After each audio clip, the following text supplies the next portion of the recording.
God save the Philippines.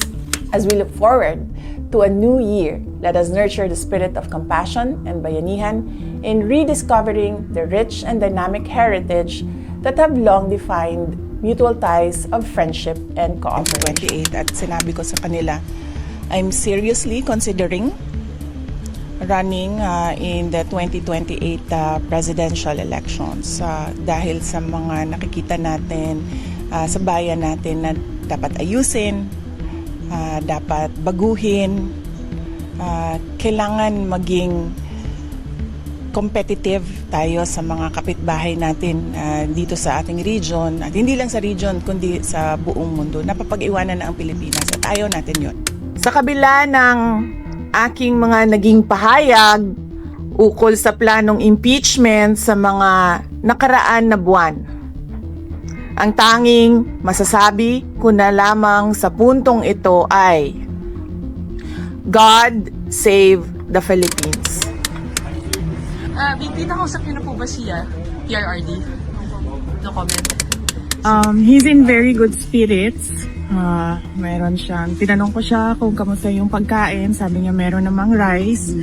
And then tinanong ko siya kung paano yung ulam, sabi niya half-half daw. So hindi ko alam kung ano yung ibig sabihin ng half-half. To this end, this government will not assist the ICC in any way, shape, or form. I am certain that all the members of my cabinet, including yourself, will echo my views on this matter. As it is my sworn duty, I will continue to defend and assert the sovereignty of the Republic of the Philippines. Nandun ako, sa mga araw na nandoon ako, isa yan sa paulit-ulit niyang sinasabi, kailan mo ako mapalabas dito dahil darating ang eleksyon, mag-mayor pa ako ng syudad ng Davao. Bring him home! Bring him home! Bring him home! Bring him home! Ang advice ko lang talaga sa iyo sa panahon na ito at sa darating na mga araw ay magpalit ka na po ng apelido mo. Ay, sorry, Romualdez pala ang middle name mo. Rudy Alvin Marcos. Itim ngayon ang kulay ng bansa. Sa gutom at krimen, nagluluksa. Ito na ang Ang klase ng pamahalaan natin ngayon. Pinaglalagyan nila ang mga mahihirap. Inupit ako si Senator Amy Marcos, kung saan man ako pumupunta, dinadala-dala ko siya.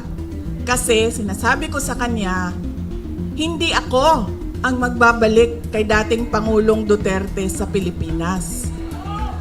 Dahil ang kapatid mo ang nagpadala sa kanya sa Hague, ikaw ang magbabalik sa kanya sa Pilipinas. Di ba sinabi ko na sa iyo, si Claire Castro, pinsan ni Franz Castro, at pag Castro family, yung dalawa lang naman yan sila sa pamilya na yan, Claire Castro at Franz Castro, wala na talagang maganda at tama na lalabas dyan galing sa bibig nila. Sabi ko nga, It is diba? clearly politically motivated. At dahil meron tayong insecure na administration na ang gusto gawin ay magturo ng ibang tao sa kawalan at kamalian nila, ay hinila nila si Pangulong Duterte para hindi siya makakampanya para sa kanyang mga kandidato. Tayo sa iyo, nagpapatawan ako, ma'am. Hindi ko kasi alam na si BBM hindi ko sinasabi, ma'am, ha, na kasalanan mo at binoto mo si BBM. Hindi ko alam, ma'am, talaga, totoo. Hindi ko rin alam talaga. Intends to attend the State of the Nation address of President Marcos. Since I don't think he will be providing anything substantial about our country, and it would be best to spend that time with the Filipino community discussing what we can do for the country and to improve the country. Mami, ako din ayaw ko na rin manood. Kasi alam nyo, sa totoo lang sa totoo lang talaga, natitrigger ako sa pag nakikinig ako sa kanya. Yung, naiirita ka ba? Minsan lampas irita na siya, minsan galit na siya. Gusto mo na basagin yung screen ng cellphone mo. Kaya pareho tayo, mami. Hindi na ako manonood. Babasahin ko na lang. Huwag na rin magbasa. Kailangan natin magbasa. Kasi kailangan natin malaman kung ano na namang pambobola ang sinasabi sa taong bayan. Ano na namang pambubudol. As I said, diba, I wanted a bloodbath, meaning I wanted all the pieces of evidence from the prosecution and all the pieces of evidence from the defense presented for everyone. Pag ikaw presidente ba, tapos alam mo na kung anong nangyayari. Tapos nakikita mo na based on the budget kung paano binaboy yung pera ng bayan. Mag-aantay ka pa ba ng commission o ng truth commission? Masyado siyang hindi niya alam kung anong gagawin at masyado siyang mabagal. No public funds were used for all my travels. I did not charge representation. I did not charge tickets. I did not charge per dime for all my travels. May I be allowed to ask a question?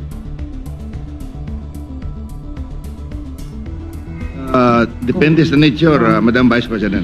Yes. Magpinsan po ba si Congressman ko ngayon tsaka si Zaldi ko?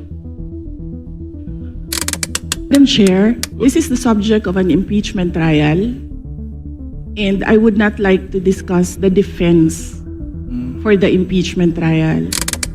Palit nila ng speaker dyan ay para lang yan masabi ng mga tao na meron silang ginawa sa House of Representatives, sa reklamo at sa galit ng mga tao. Pero ang totoo niyan ay sila lang din yan.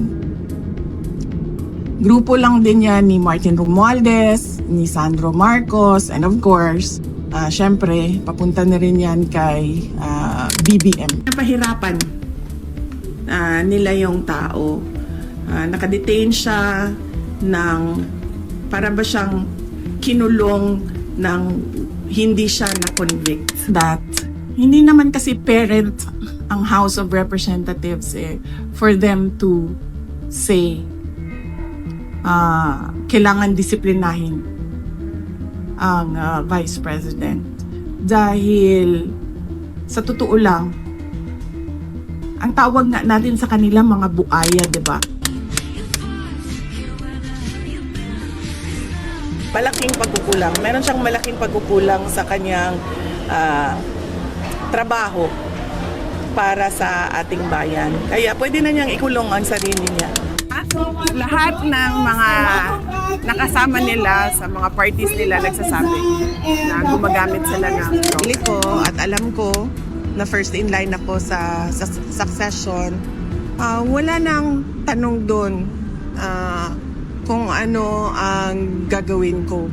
Yun ang mandate sa akin ng Nagpapasalamat kami kay dating Pangulong Rodrigo Duterte dahil hindi siya tumigil sa paghahanap ng pondo para doon sa tulay. At syempre nagpapasalamat tayo sa People's Republic of China. Bakit? Magbabago ba yung ugali niya kung Christmas o hindi? Hindi naman magbabago. And in the same vein, magbabago ba yung ugali ko kung Christmas o hindi? So kung ayaw ko siya batiin kahapon na hindi Christmas, ayaw ko siya batiin ngayon na Pasko.